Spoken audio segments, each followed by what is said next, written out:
Oral terbangun. Matanya sayup-sayup terbuka. Awalnya ia melihat sinar matahari yang masuk melewati jendela yang terbuka. Tetapi kemudian, ia melihat ke arah lain. Ia pun menyadari, ia tak sedang berada di kamarnya. "Kok aku di sini?" Gumamnya pelan. Ia belum mengingat tentang yang semalam. "Pagi, Nyonya!" Terdengar suara sapaan. Oral refleks menoleh ke arah suara tersebut. "Layam!" Oral terkejut melihat keberadaan Layam di sampingnya. Layam yang tengah berbaring seperti dirinya. Hanya saja berbaring miring menghadapnya. "Kok kamu ada di sini?" Oral masih kebingungan. "Kamu mau berbuat mesum ya? Kamu mau kurang ajar sama aku?" Mendengar tuduhan Oral, Layam pun tertawa kecil. "Kenapa kamu malah tertawa? Habisnya Nyonya lucu. Ini kan kamar saya. Nyonya lupa, bukankah semalam Nyonya minta ingin tidur di sini? Ingin tidur sama saya?" Glek. Oral tertegun. "Oh iya, kan semalam aku yang pingin kayak gitu," batin Oral. Akhirnya ingatannya pun muncul. "Tapi kok bisa-bisanya ya aku punya keinginan kayak gitu ya? Sekarang kan aku jadi malu," tambahnya. "Gimana? Tidur Nyonya nyenyak?" tanya Layam. Oral menganggukkan kepalanya. "Ya jelas, kan semalaman Nyonya saya peluk terus." Glek. Oral kembali tertegun. Ia bingung harus bereaksi seperti apa. Haruskah ia pura-pura marah? Tapi bukankah semalam ia sangat menikmati pelukan Layam? "Sekarang jam berapa?" Oral mengalihkan pembicaraan. "Hampir jam 7. "Hah?" Oral terkejut. "Gawat! Aku belum nyiapin sarapan buat suamiku.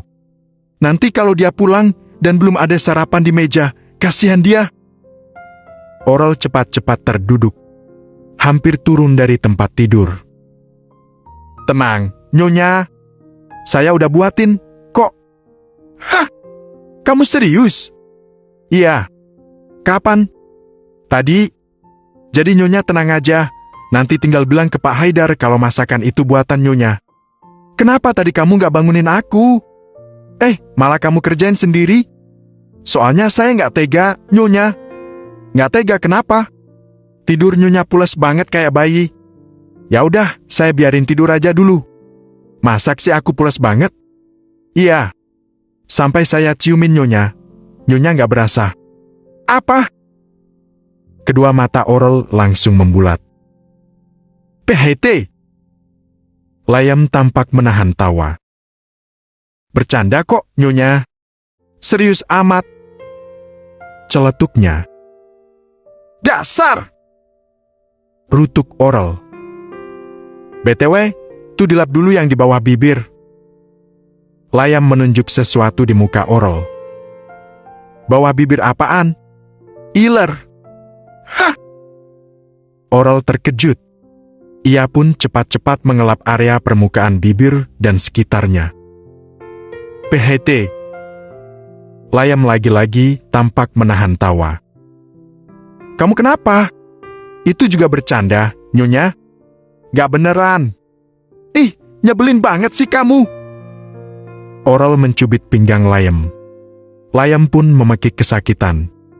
Tetapi setelah itu, mereka sama-sama tertawa. "Udah, kamu buruan mandi, Gi. Aku juga mau mandi." Kali ini Oral benar-benar turun dari tempat tidur yang semalaman ia tempati. Oral keluar dari kamar Layam. Ia bermaksud kembali ke kamarnya. Tetapi saat membuka pintu, ia dikejutkan oleh keberadaan Haidar. Laki-laki itu tampak baru saja pulang setelah semalam katanya tidur di perusahaan. Haidar juga tampak terkejut. Mungkin karena melihat Oral yang tampak keluar dari kamar Layam. "Kamu baru pulang, Mas?" sapa Oral. "Iya." "Kok kamu dari kamar Layam?" Glek. Oral tertegun mendengar pertanyaan Haidar. Anu, Mas. Itu. Mendadak Oral bingung untuk menjawab. Semalaman Nyonya tidur di kamar saya, Pak. Dia tidur sama saya. Tiba-tiba Layem muncul dari dalam kamar. Malah dia yang menjawab pertanyaan Haidar. Ia sambil dengan santainya merangkul pundak Oral. Kalian tidur bersama? Haidar tampak kaget.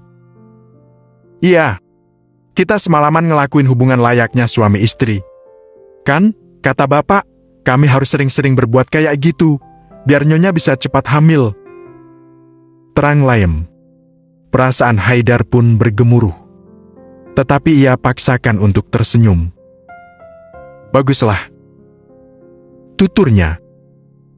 Sini, Mas. Aku bantuin bawa tasnya. Oral meraih tas Haidar. Lalu mereka berdua pun meninggalkan Layem. Mereka masuk ke kamar mereka sendiri. Kamu mau mandi, Mas? Tanya Oral setelah sampai. Iya. Habis itu aku mau berangkat lagi ke kantor. Oh.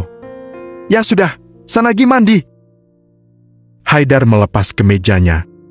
Putih-putih di punggungnya pun jadi terlihat. Oral sedikit jijik. Untungnya Haidar segera masuk ke kamar mandi.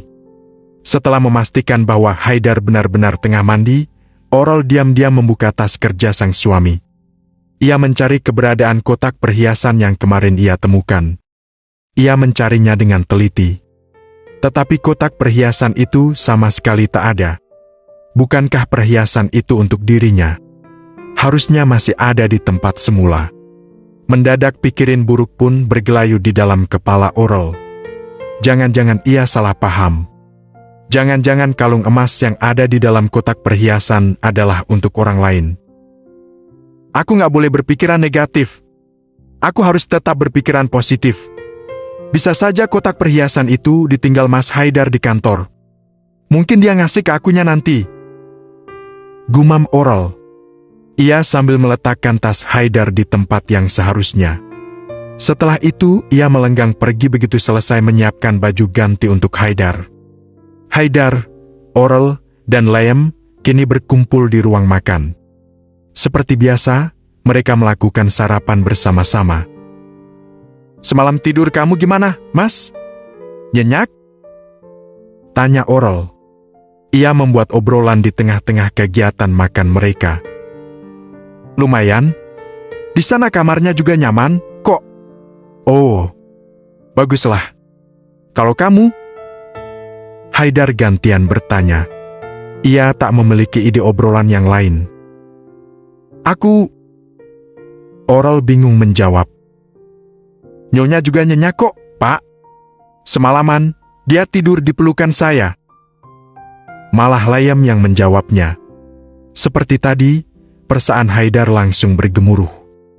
Sedang Oral, wajahnya seketika memerah. Dia sedikit malu. Oh ya, Layem, kamu hari ini kegiatannya apa? Oral mengalihkan pembicaraan.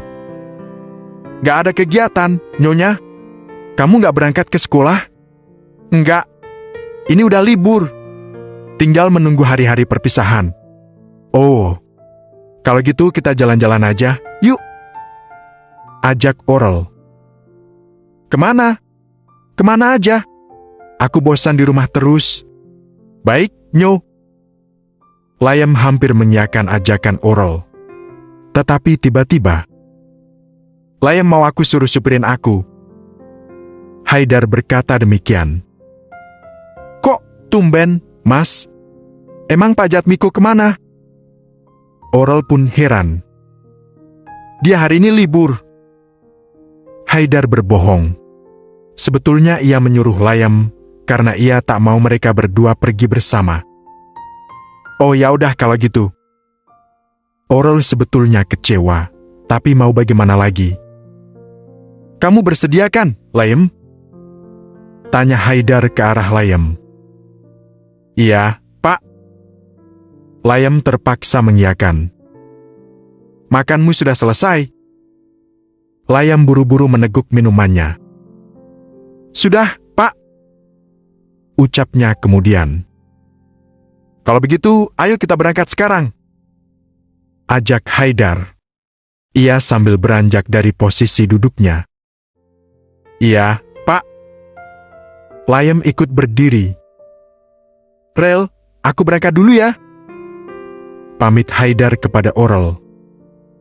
Iya, Mas. Kamu bekerja aja. Layem dan Haidar segera meninggalkan apartemen. Mereka langsung menuju ke parkiran mobil. Begitu sampai, Layem sigap membukakan pintu untuk Haidar. Pintu di bagian depan.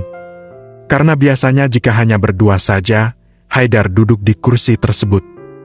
Selama ini, Haidar tak pernah menganggap bahwa Layem hanya seorang yang tengah bekerja dengannya. Ia tak pernah berusaha membuat jarak dan perbedaan di antara mereka. Namun, kali ini lain. Haidar membuka pintu di bagian penumpang.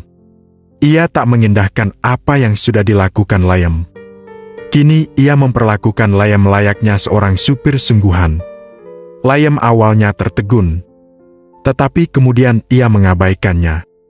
Ia segera ikut masuk ke dalam mobil. Duduk di kursi kemudi.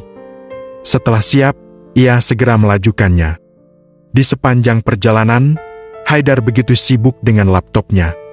Maka Layem pun tak berani mengajaknya untuk berbincang.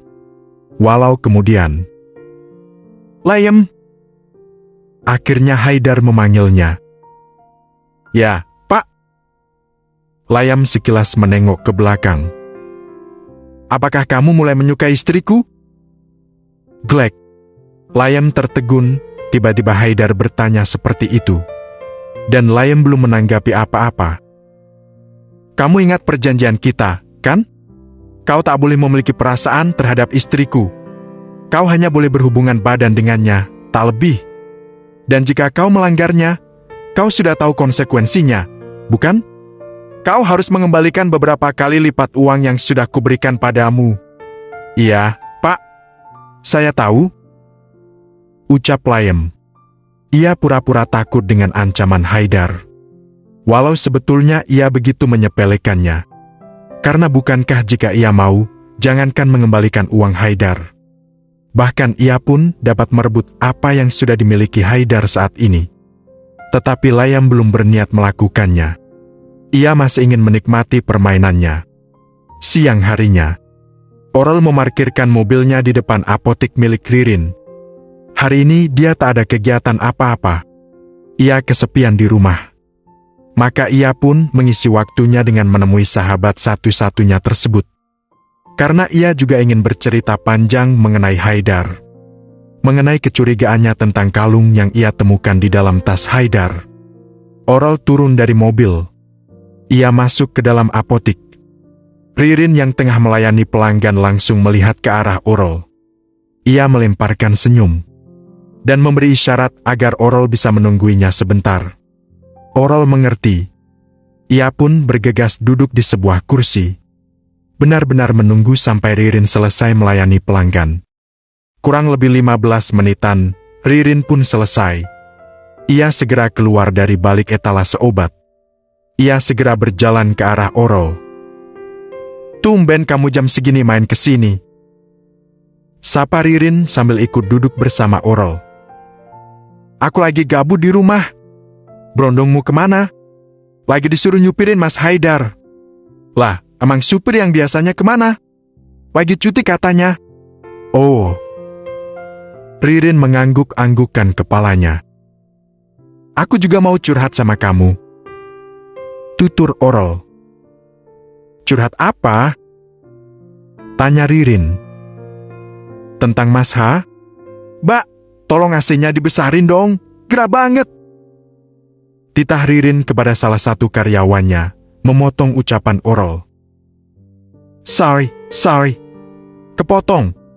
Habisnya tumben kok ini gerah banget. Tutur Ririn, ia sambil sibuk mengucir rambut panjangnya. Hei, kok malah bengong? Kau tegur Ririn. Orel seperti tersentak. Kamu mau curhat apa?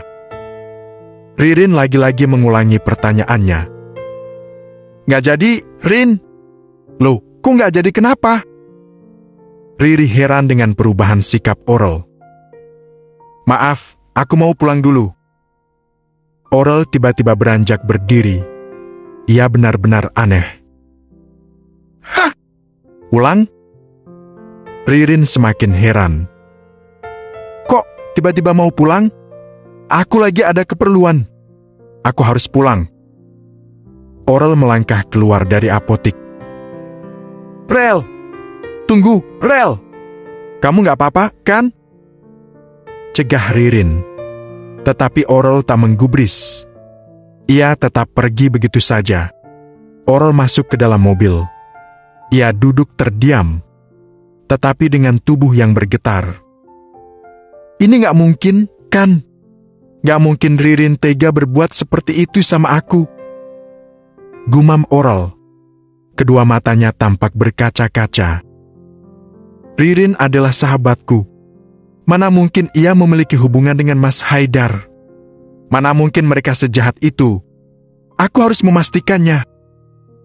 Oral cepat-cepat merogoh handphone dari dalam tasnya. Karena tangannya yang bergetar ketika berhasil meraihnya, handphone terlepas dari genggamannya. Oral mengambilnya. Ia segera mencari nomor Haidar. Walau kadang-kadang ia terus saja melakukan kesalahan karena getaran jari-jarinya, Oral akhirnya berhasil. Panggilannya terhubung dan langsung diterima oleh Haidar. Halo, Rel. Ada apa? Oral tak langsung menjawab. Ia nampak menghirup nafas dalam-dalam untuk menenangkan perasaannya terlebih dahulu. Rel! Panggil Haidar karena kediaman Oral. Aku mau nanya sesuatu, Mas, sama kamu. Lirih Oral. Nanya apaan sih, Rel? Ini aku lagi rapat, nanti aja ya. Nanti aku akan hubungi kamu lagi. Aku mau nanya sekarang, Mas. Rel, kamu harus ngertiin aku, dong. Aku bilang, aku mau hanya sekarang. Bentak Oral memotong ucapan Haidar. Haidar pun tertegun. Tak biasanya Oral bersikap seperti ini. Baiklah, kamu mau nanya apa? Akhirnya Haidar memberikan kesempatan untuk Oral mengungkapkan pertanyaannya. Aku kemarin menemukan sebuah kalung di tas kerjamu. Glek. Haidar tercekat. Itu kalung untuk siapa, Mas? Dan sekarang di mana kalung itu berada? Tadi pagi aku sudah tak melihatnya di tas kamu. Haidar terdiam sebentar. Tetapi kemudian, ia pun berucap. Oh, kalung itu. Itu kalung buat kamu lah, sayang. Tapi maaf ya, belum sempat aku kasihkan ke kamu. Pas aku tengok lagi, gak sengaja malah kalungnya patah. Terpaksa aku balikin lagi ke tokonya. Dan sekarang aku lagi memesan kalung yang spesial lainnya lagi buat kamu. Tentu kalung yang lebih bagus dari kalung itu. Jelas Haidar. Ia berusaha tenang. Dan ia sangat pintar bersandiwara. Benarkah seperti itu? Iya, sayang. Emang kamu berpikiran apa? Kamu kira kalung itu untuk orang lain, kah? Kamu curiga aku selingkuh? Ya nggak mungkin lah, sayang. Aku cintanya cuma sama kamu. Gak ada wanita lain di hatiku. Haidar pandai bermain kata, mirip seperti otornya kalau lagi ketahuan selingkuh. Gak pernah selingkuh, Deng. Oral mempercayainya. Walau ada perasaan tak tenang yang tertinggal di dalam hatinya. Tetapi ia segera menepis perasaan tersebut. Ia berusaha berpikiran positif. Kalung seperti itu pasti tak cuma satu di dunia ini. Bisa saja Ririn memang memiliki yang sama persis seperti milik Mas Haidar, batin Oral. Rel! Panggil Haidar karena Oral hanya terdiam. Kamu percayakan sama aku? Tanyanya. Iya, Mas. Balas Oral. Ia terpaksa berkata demikian. Ia tak mau dianggap wanita pencemburu jika ia menjelaskan kecurigaannya. Syukurlah. Aku paling tersiksa kalau sampai dicurigai sama kamu. Tutur Haidar. Oh ya, nanti malam kita makan malam di luar. Yuk. Aku akan pulang cepat. Kamu harus berdandan yang cantik, ajaknya. Itu hanya cara Haidar agar Orol bisa kembali bucin padanya seperti biasanya. Iya, Mas. Orol setuju. Dan setelah itu obrolan mereka pun berakhir. Sore harinya, Haidar keluar dari kantor miliknya. Ia hampir melangkah menuju ke arah mobilnya yang sudah bertengger di depan lobi. Mobil yang di sampingnya berdirilah Layam yang akan membukakan pintu untuk dirinya. Dert. Getaran handphone menghentikan langkah Haidar. Ada sebuah panggilan masuk. Dari sorot matanya, ia tampak tak menyukainya. Halo! Sapa dingin Haidar. Sayang, aku mau ketemu sama kamu. Kamu datanglah ke tempatku. Perintah seorang wanita di ujung telepon. Aku harus segera pulang. Aku gak mau seperti kemarin. Kamu ingin cepat-cepat ketemu istrimu. Bukannya begitu. Aku hanya tak ingin mengecewakan dia lagi. Hahaha. Si wanita tertawa. Aku tak peduli, sayang. Kamu harus datang ke sini sekarang juga. Tuturnya tegas. Dan setelah itu, ia menutup panggilannya. Tak memberikan kesempatan Haidar untuk menolak perintahnya. Brengsek! Umpat Haidar. Walau geram, ia tetap harus melakukan apapun keinginan wanita itu. Haidar meneruskan langkahnya. Sampailah ia ke hadapan Layem. Layem? Ya, Pak. Aku mau pergi ke suatu tempat dulu. Aku mau menyetir sendiri. Kamu pulanglah dengan taksi. Kalau istriku tanya, bilang saja aku mau ketemu klien sampai malam. Baik, Pak. Layem patuh begitu saja. Haidar segera masuk ke dalam mobilnya. Sedang Layem, ia benar-benar pergi dengan menaiki taksi yang kebetulan melintas di depan kantor perusahaan. Haidar segera mengemudikan mobilnya. Melaju pergi melewati jalanan padat di sore hari ini. Ia menuju ke alamat rumah yang sudah sering diam-diam ia singgahi tanpa sepengetahuan Orol. Selang setengah jam kemudian, Haidar pun sampai. Ia turun dari mobil. Ia segera masuk ke dalam rumah. Sayang, sapa Ririn. Wanita itu berjalan ke arah Haidar. Ia langsung menyambut kedatangan Haidar. Ia memeluk laki-laki itu. Kenapa menyuruhku ke sini? Tanya Haidar dengan suara dingin. Aku rindu sama kamu, sayang. Hanya itu? Ya, hanya itu. Memang kenapa? Hei, kau tahu, hari ini aku pasti akan mengecewakan orang lagi. Aku udah janji sama dia mau mengajaknya makan malam. Dan kau malah menyuruhku datang kemari hanya untuk hal yang gak penting. Hihihihi. Ririn tertawa kecil. Aku tak peduli, sayang. Mau dia kecewa, kek. Mau dia sedih, kek. Bodoh amat. Yang penting aku bisa ketemu sama kamu. Aku ingin bermesraan sama kamu. Ririn dengan lancangnya melu, matbir Haidar. Hentikan, Rin! Haidar sedikit mendorongnya. Kenapa? Aku akan berikan kamu kepu, asan seperti biasanya. Aku gak mau. Hei, jangan bilang kau lebih ingin berhubungan, bah, dan dengan istrimu itu? Haidar terdiam.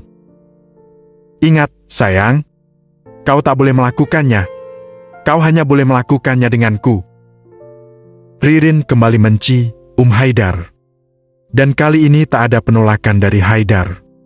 Laki-laki itu hanya pasrah. Ia hanya menerimanya. Ririn melakukan permainan birnya. Jemarinya sambil sibuk membukakan, cingkem tigaya Haidar. Da bidang Haidar pun jadi terpampang. Bir Ririn bergerak turun. Ia mengecup setiap area yang dilewatinya. Mendaratkan birnya ke Lei, lalu ke da Haidar. Ririn mench, ilatinya. Mengusap dua bulatan kecil milik Haidar dengan dahnya. Haidar yang semula tak merasakan apa-apa, kini nafsunya berangsur-angsur muncul. Apalagi saat tangan Ririn merembet ke bawah. Tangan itu menyentuh pus Aka Haidar yang masih tertutup oleh celana. Ririn Mary, masnya pelan. Lengu, Hanik, mat pun keluar dari bir Haidar. Matanya terpejam, wajahnya sedikit mendongak ke atas. Sedang Ririn, ia sibuk menurunkan resel, eting celah, nah Haidar. Tangannya menelusup masuk ke dalamnya. Ia menyentuh gagang pacul Haidar secara langsung. Haidar semakin tak kuasa menahan gejolak akibat perbuatan wanita ejiar, esif tersebut. Sedang Ririn, kini ia tengah begitu larut dengan gerakan tangannya. Gerakan untuk memuaskan Haidar. Haidar semakin tak tahan. Pertahanan dirinya pun runtuh begitu saja. Dengan gegabah ia mendorong tubuh Ririn hingga terjatuh ke atas sofa yang tergeletak di hadapan mereka. Haidar mengengkungnya. Lalu, ia balas memberikan atan birnya. Untuk sekian kalinya, akhirnya lagi-lagi Haidar melakukannya. Berhubungan intim hingga mereka sama-sama terpuaskan. Dan saat seperti ini, Haidar lupa bahwa ia tengah mengkhianati sang istri. Oral duduk di cermin meja riasnya. Penampilannya sudah cantik. Ia benar-benar melakukan apa yang diperintahkan Haidar tadi siang. Bersiap-siap sebelum Haidar mengajaknya makan malam di luar. Dert. Handphonenya bergetar. Ada telepon masuk dari Haidar. Oral pun langsung menerimanya. Halo, Mas? Halo, Rel? Suara Haidar terdengar terbata di ujung telepon. Ada? Apa? Maaf, Rel. Kita makan malamnya lain kali aja ya. Aku lembur lagi kayak kemarin. Mungkin aku pulangnya sampai malam. Oh gitu. Oral hanya menanggapinya seperti itu. Kamu gak apa-apa kan, Rel? Kamu gak marah kan? Enggak, Mas. Syukurlah. Ya udah, aku tutup teleponnya ya, Rel. Aku cuma mau ngasih tahu itu. Aku mau lanjut kerja lagi. Iya, Mas. Cut. Panggilan Haidar benar-benar berakhir. Sedang Oral malah terdiam. Ia duduk mematung untuk beberapa saat. Ada sorot kesedihan di kedua matanya. Tapi tiba-tiba, brak. Oral beranjak berdiri. Ia meraih tasnya. Memasukkan handphonenya ke dalam tas tersebut. Lalu ia keluar dari kamarnya. Ia berjalan tergesa-gesa meninggalkan apartemennya. Begitu sampai di lobi, ia berpapasan dengan Layem yang baru saja turun dari taksi. Nyonya! Sapa Layem. Oral tak menjawab. Pikirannya kosong. Ia hanya terus berjalan keluar dari bangunan apartemen. Nyonya! Nyonya mau kemana? Layem meraih lengan Oral. Berusaha menghentikan langkah kaki Oral. Aku harus pergi. Aku harus memastikannya secara langsung. Lirih Oral. Masih dengan tatapan kosong. Maksudnya pergi kemana, Nyonya? Tanya Layem. Bukannya menjawab, Oral segera melepaskan diri dari cengkeraman tangan Layem. Ia meneruskan langkah kakinya. Berjalan mendekat ke arah taksi yang tadi ditumpangi oleh Layem. Kebetulan taksi itu masih bertengger di depan lobi apartemen. Maka Oral pun memanfaatkannya. Ia segera masuk. Ia segera duduk di kursi penumpang. Tetapi begitu mengejutkan. Rupanya Layem juga melakukan hal yang sama. Ia ikut masuk ke dalam taksi. Ia duduk di samping Oral. Kamu mau ngapain? Tanya Oral. Ia kebingungan dengan kelakuan Layem. Saya akan menemani kemanapun Nyonya pergi. Jelas Layem. Karena ia tahu Oral sedang tak baik-baik saja. Hati nuraninya pun berkata, ia tak boleh membiarkan Oral sendirian. Taksi berhenti di pinggir jalan. Tepatnya di sebuah area yang dapat melihat dengan jelas halaman rumah Ririn. Kok kita berhenti di sini, Nyonya? Itu rumah siapa? Tanya Layem. Ia begitu kebingungan. Ia sambil melihat lekat-lekat rumah yang dimaksud. Tunggu. Itu bukankah mobilnya Pak Haidar? Layam menyadari mobil yang bertengger di halaman rumah tersebut. Pak Haidar sedang berada di sana. Apa itu rumah temannya Pak Haidar? Apa itu? Ucapan Layam terhenti saat ia melihat sosok Haidar. Haidar yang tengah keluar dari rumah Ririn. Mereka berdua yang sedang berjalan menuju ke mobil. Lalu kemudian, sebuah pemandangan mengejutkan terjadi. Ririn tampak mencium mesra bibir Haidar. Mereka berkelakuan layaknya sepasang.